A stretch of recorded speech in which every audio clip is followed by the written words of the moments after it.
All right, so today I want to talk about a matter very near and dear to my heart, and that is increasing club head speed, increasing power in golfers. Everybody wants to hit it farther.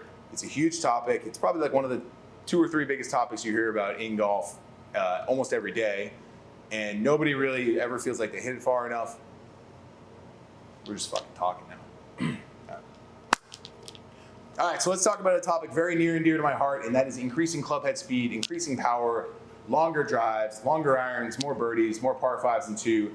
How do we do it? So it is a matter very near and dear to my heart. Very, I would say, not necessarily misunderstood out there, but again, like everything else in the world now, there's just a ton of information. There's bits and pieces on the internet that doesn't really paint the full picture, because the reality is what really matters is the individual we're dealing with and what their selective strength, weaknesses, inefficiencies, shortcomings, things they do well.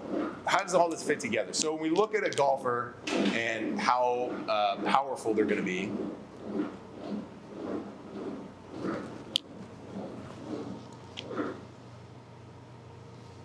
Whitehead's at Royal County Down. Ireland. Just checking out golf courses.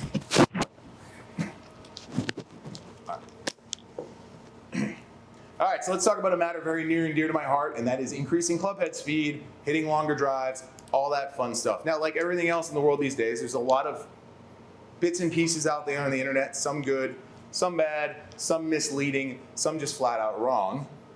But the most important thing when we talk about increasing club head speed is like a lot of other things, what's the right knob to turn for that individual? Because there's a bunch of different components here, and it's important to understand, respect, and analyze all of those components before you just blindly say, try the speed sticks training system, or do more stretching, or whatever the case may be. Because the reality is that may or may not be the right thing for that individual. So few things I look at when I'm working with a golfer. And like I said, I kind of consider these, in my brain, I look at this almost like buckets.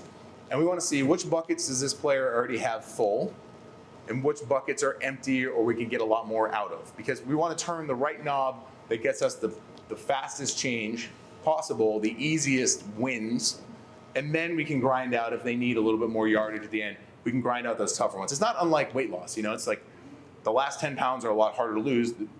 A couple of really easy, simple changes really early on are going to make the biggest difference. So when we talk about training for speed, a couple different factors. First thing is just who. And when I say who am I dealing with? Who is the golfer in front of me? Are they a good player? Have they been playing a long time? Are they tall? Are they short? Do they have long limbs? Do they have short limbs? How much range of motion do they have? Obviously, this is when we get into like movement assessment. Are they a loose person? Are they a tight person? Are they somebody that does a lot of exercise? Are they somebody that doesn't do a lot of exercise? What's their sport history? Have they played other things? Are they a rotational athlete? Have they played baseball, tennis, hockey, all that fun stuff? That's all factored in, and how we're going to look at if what their speed potential is, or what's the right knob to turn. Because if they are an experienced golfer, it's probably likely that they've got a swing that's kind of grooved and dialed in. So we're probably not going to be able to get as much out of a swing change right away. So first thing I'll look at when we train somebody, or somebody comes in and says, I want more club head speed, is we're going to do not just a physical assessment like a TPI screen, though that's really important. I'm going to check out how they move. Are there any big gaps? Can they separate? All that fun stuff. What I really want to look at too is I'm going to put them more than likely in our gears bay in a 3D assessment. I want to see how all the parts move together, because at the end of the day, the most important thing when it comes down to hitting the ball farther is just physics. All it could possibly be, all the answers can only be physics and biology. So if it's anything outside of that, it just doesn't make any sense.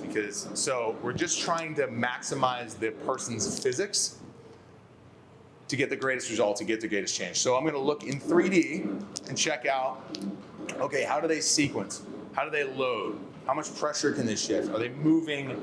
Are they creating longer lever arms? Because those are really important components, because you can dial up whatever you want in the gym, in the weight room, but if the actual sequence they're using or their physics aren't correct, they're not going to get a whole lot out of it. So once we've gone ahead and assessed that and figured out where the wins are there, and the other thing I love about that too is that's something I can change right away. So like if I'm working on getting more mobility or getting stronger or any of those things, training takes a little bit of time. I can make a physics adjustment pretty quick and see a really quick change. So a lot of times that's the first win I'm looking for, is I want to get the physics to set up as good as I can. So now when I go to the other side of the building for us and I get into the training realm, I can start seeing what gaps do they need there. And a lot of that's going to come down to, do they need more mobility? Are they strong enough? And how fast can they express that strength? That's pretty much it. Now, when we get deep down into the weeds, we can talk about different things like, training for power. Do we want to use longer rest times?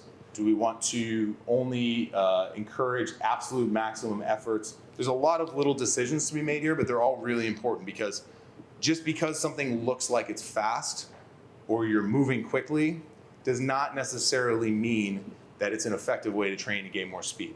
And at the end of the day, if the person doesn't have, and this is one of the things we talk about with junior golf all the time, if they don't have a good base of strength and mobility, just good human movement, all the other stuff you do is not going to really pay off for you. So first and foremost, if I want to make somebody gain more club head speed, I want to make them at their base as good of an athlete as I can make them, get them as explosive as I can make them.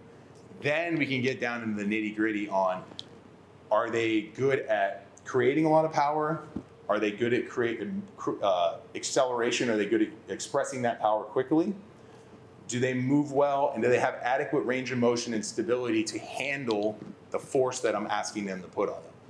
Once we get all those components together, we should have a really good plan to gain a lot of club head speed. Then we need to work the plan, continue testing, continue assessing, monitor what's changing. And then again, on top of that, there are other things like the stack speed training system. I would consider that, more on the end of somebody that's really strong that maybe doesn't necessarily express power quite as quickly as they need to, or just needs to flat out swing harder. But there are some caveats with the stack system that concern me, and that is it does promote a different sequence than us trying to maximize sequence of the ball, because there is no ball you're swinging at. Now, that's really a longer term and much more nuanced discussion. But all that being said, I don't want anyone going to like a stack system or a speed training system until we knock out strength, mobility, good general quality athletic stuff, because they're going to get a lot more out of it at that point. That's power.